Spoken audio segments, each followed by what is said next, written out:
The second video game I've been provided keys to review for is the Pyramid Games release, originally released in November 2020 on Steam, but it's since made its way for a port to consoles, the Rover Mechanic Simulator from Pyramid Games.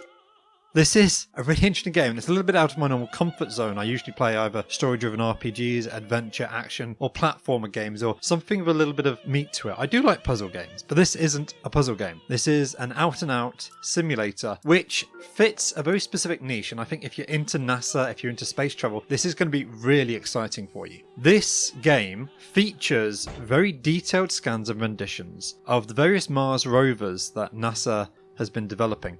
They've actually got access to the plans, the archetypes, and they've recreated all of the individual components of these rovers in digital space. They then task you, they put you in a simulated hangar and ask you to, in a series of successive jobs, unload various different designs of Mars rovers from the back of a truck, place it onto a workbench, and individually, piece by piece, pull it apart, analyze it, see what's wrong with it, check the components for damage, and then fabricate and replace the individual components. This means it's quite therapeutic. What you'll be doing is a lot of looking to analyze for deficiencies in the product, and then screwing and unscrewing individual components, and actually watching in almost real time how these things come apart. If you've got a bit of an engineering analytical mind, it's actually quite fun, and it's quite stress reducing. This has been a really fun experience just watching all of these individual components come through. It's actually one of the best tutorials that I've seen in a video game for quite some time. The introductory missions take you through piece by piece how to do it, show you how the assembly and disassembly will work, and then once you've completed the tutorials, the game then asks you to take on a series of sequentially challenges of increasing complexity. They give you some rough idea about what might be wrong with the rover. Maybe it's a wheel bearing, the suspension is wrong,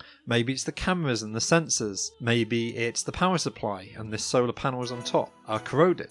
You've got a rough indication of what to look for, but it's up to you to find all of the individual clips holding it together. So for example, to access the wheel bearings, you first need to remove the hub plate covering that, then you get access to the screws, then you can remove the wheel, and then you have access to the bearing inside. It's up to you to see how deep you go. It does tell you when the game is complete.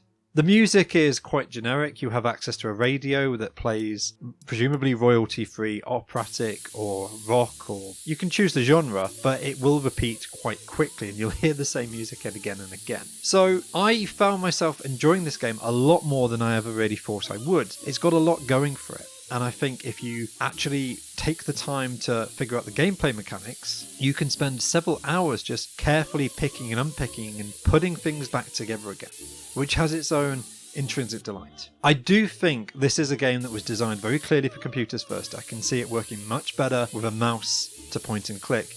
The joysticks on a console, they do work. It does play functionally. It's by no means broken, but it was my one annoyance that, particularly on the Nintendo Switch, gyro aiming to actually pinpoint where I wanted to select would have been really useful here, because I found myself just moving around back and forth a lot to get the precise detail so that my cursor was selecting exactly where the correct screw was. Now, what tends to happen is, as long as you're on the right part, you don't have to select individual screws, you just select one part and then they will all come out and then go back in. But selecting that part is a little bit tricky, particularly when you get to the smaller items, and you can't really zoom in and out very easily.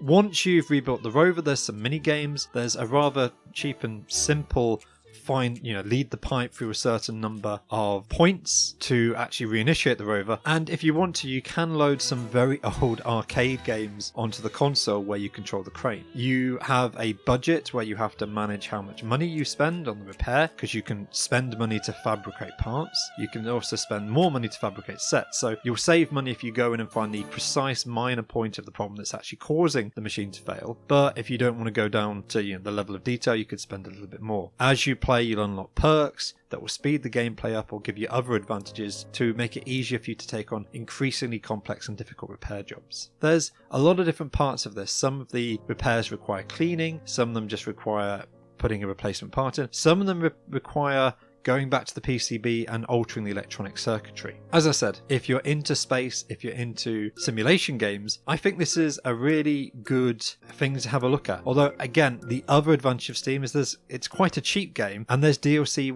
for increasing variety of vehicles on Steam, whereas I've seen no evidence that that's planned to come to the console launches. So, highly recommended if this is up your alley, but play it on a computer in all probability.